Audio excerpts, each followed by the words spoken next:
శివ భక్తుడు.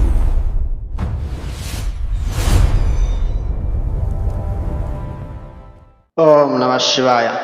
ఈరోజు వీడియోలో శివపురాణంలోని మరో ముఖ్యమైన ఘట్టం వజ్రాంగుని వృత్తాంతం గురించి తెలుసుకుందాం. శివపార్వత కళ్యాణం జరగడానికి, కుమారస్వామి పుట్టడానికి ప్రత్యక్షంగా ఏ కారణమైనా ఉండొచ్చు, కానీ పరోక్షంగా కారణం మాత్రం ఈ రాక్షసుడే.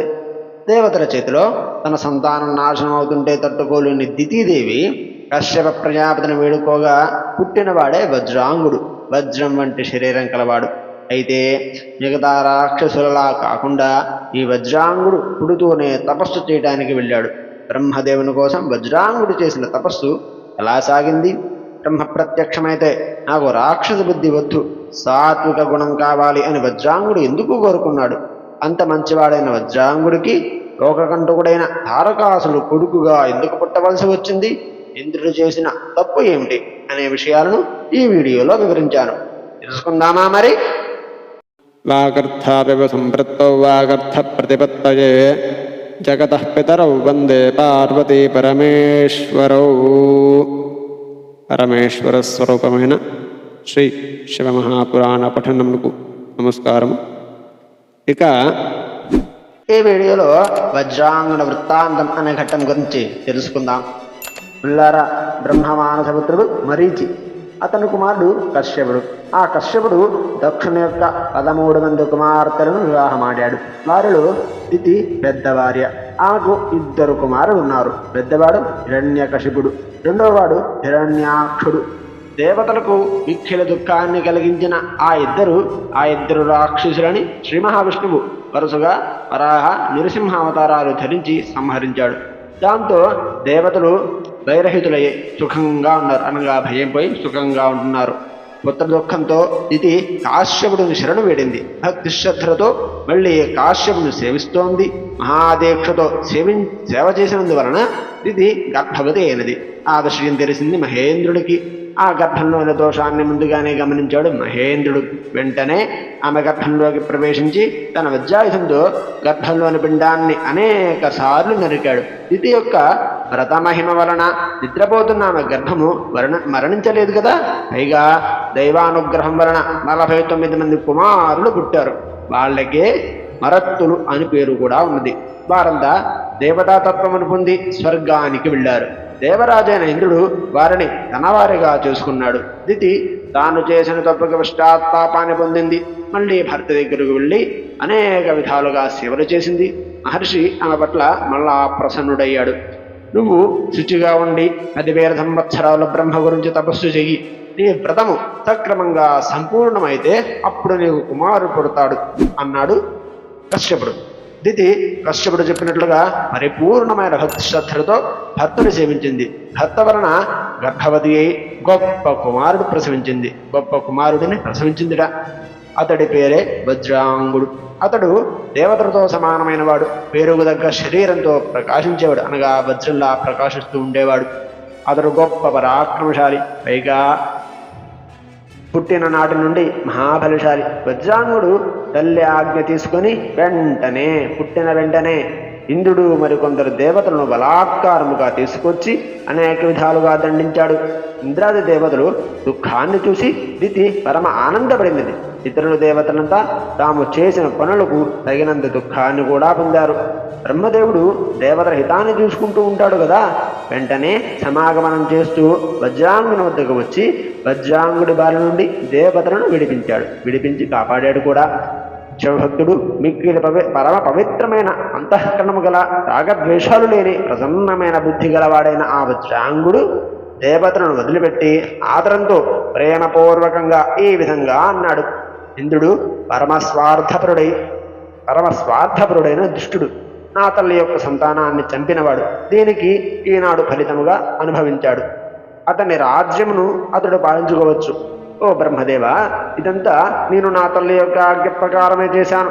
నాకు ఎటువంటి నగరాలపైన భవనాలపైన పాలించి భోగించాలనే ఆశ ఏమాత్రమూ లేదు.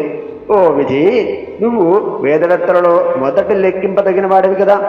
ఏ ఆత్మ యొక్క సారమును తెలుసుకోలేని నేను నిత్య ఆనందాన్ని, వికారము లేని ప్రసన్నమైన అంతఃకరణమును పొందానో అటువంటి ఆత్మతత్వ సారాన్ని నాకు బోధించు అన్నాడు వజ్రాంగుడు. బ్రహ్మదేవుడు అతడు చెప్పినదంతా విని ఈ విధంగా అన్నాడు: జ్ఞానము, వైరాగ్యము మొదలైన సాత్విక భావనలే తత్వసారము అని బ్రహ్మదేవుడు ఒక శ్రేష్టమైన కన్యను సృష్టించాడు. ఆ కన్య పేరు వరాంగి. ఆ వరాంగి అని పేరు గల కన్యను ఆ వజ్రాంగునికి ఇచ్చి వివాహం చేసి తన ధామానికి తను వెళ్ళిపోయాడు. తనతో పాటు కాశ్యపుడు కూడా చాలా ఆనందించాడు. అప్పుడు వజ్రాంగుడు రాక్షస భావనను వదిలిపెట్టి సాత్విక భావాన్ని ఆశ్రయించి ఎటువంటి విరోధాన్ని పొందకుండా సుఖంగా ఉన్నాడు. కానీ వరాంగి హృదయంలో సాత్విక భావనలు లేవు. ఆమె కోరికతో కూడినది తన భర్తను శ్రద్ధతో అనేక పద్ధతులలో సేవించింది. ఆమె సేవకు సంతోషించిన వజ్రాంగుడు, ఓ ప్రియురాలా, నువ్వు ఏమి కోరుకుంటున్నావు? నీ మనసులో ఏముందో చెప్పు అన్నాడు. వరాంగి వెంటనే భర్తకు నమస్కరించి, ప్రభు, నా పట్ల నువ్వు ప్రసన్నుడవైతే మహాబలిశాలి, ముల్లోకాలలో పరాజయం ఎరుగనివాడు, ముల్లోకాలను జయించి ఇంద్రునకు దుఃఖాన్ని కలిగించగలిగిన కుమారుని ప్రసాదించు అన్నది. జ్ఞాని, తత్వగుణ సంపన్నుడు, విరోధము లేనివాడు అయిన వజ్రాంగుడు తన ప్రియురాలు మాట విని ఆశ్చర్యపోయాడు. హతాశుడై దుఃఖపడ్డాడు. తన మనస్సులో, నా ప్రియురాలు దేవతలతో వైరాన్ని కోరుకుంటుంది ఏమిటి? నాకు వైరం అంటే ఇష్టం లేదు కదా, ఏమి చెయ్యాలి? ఎక్కడికి వెళ్ళాలి? నా ప్రతిజ్ఞ చెడిపోకుండా ఉండే ఉపాయం ఏముంది? ప్రియురాలు కోరిక తీర్చితే ముల్లోకాలు, దేవతలు, మహర్షులు మళ్ళీ గొప్ప దుఃఖాన్ని పొందుతారు. ప్రియురాలు కోరిక తీర్చకపోతే నాకు నరకం వస్తుంది. ఈ రెండు వైపులా ధర్మానికి హాని కలగడం తథ్యం అని అతడు ధర్మ సంకటంలో పడి తిరుగుతున్నాడు. రెండు పక్షాల బలాలను తన బుద్ధిలో విమర్శించుకున్నాడు. విద్వాంసుడైన ఆ వజ్రాంగుడు శుభ సంకల్పం కారణంగా ప్రియురాలు వాక్యాన్నే మన్నించాడు. అనగా తన భార్య మాటనే విన్నాడు. రాక్షసరాజు ప్రియురాలతో, నువ్వు అడిగినట్లే ప్రసాదిస్తాను అన్నాడు. వరాంగి కోరిక తీర్చడం కోసం ఇతరులకు సాధ్యం కాని తీవ్రమైన తపస్సు చేశాడు జితేంద్రుడైన వజ్రాంగుడు బ్రహ్మను ఉద్దేశించి పరమ ప్రేమతో అనేక సంవత్సరాలు తపస్సు చేశాడు.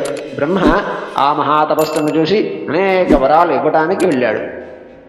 మిక్కిలి ప్రసన్నమైన మనస్సుతో వరం కోరుకోమని అన్నాడు బ్రహ్మగారు. ఆకాశంలో ఉన్న ప్రభువైన బ్రహ్మగారిని చూసి తను ఆ బ్రహ్మగారు ప్రీతిపూర్వకంగా ఉండడం గమనించాడు. వెంటనే బ్రహ్మదేవుడికి నమస్కరించి సాష్టాంగ నమస్కారం చేసి అనేక విధాలుగా స్తోత్రం చేశాడు. ఆ తరువాత వరాంగి కోరికనే వరంగా అడిగాడు. ప్రభు, తన తల్లికి అనగా నా భార్యకు గొప్ప హితాన్ని కలిగించేవాడు, మహాబలిశాలి, మిక్కిలి పరాక్రమం గలవాడు, గొప్ప దక్షత గలవాడు, తపస్సుకు నిధి అయిన కుమారుని నాకు ప్రసాదించు అని కోరుకున్నాడు. బ్రహ్మ అతని మాటలు విని, నువ్వు కోరుకున్నట్లే జరుగుతుంది అని వరమిచ్చి వికలమైన మనస్సుతో అనగా బాధపడు శివుడిని తెలుసుకుంటూ బ్రహ్మగారు తన నివాస స్థానానికి చేరుకున్నారు. హరి ఓం దత్సతో. ఇంతటితో వజ్రాంగన వృత్తాంతం అనే ఘట్టం పరిసమాప్తి. రేపటి వీడియోలో తారకాసుర వృత్తాంతం అనే ఘట్టం గురించి తెలుసుకుందాం. స్వస్తి. వీక్షకులకు ధన్యవాదాలు. దయచేసి శివభక్తుడు ఛానల్కు సబ్స్క్రైబ్ చేయండి.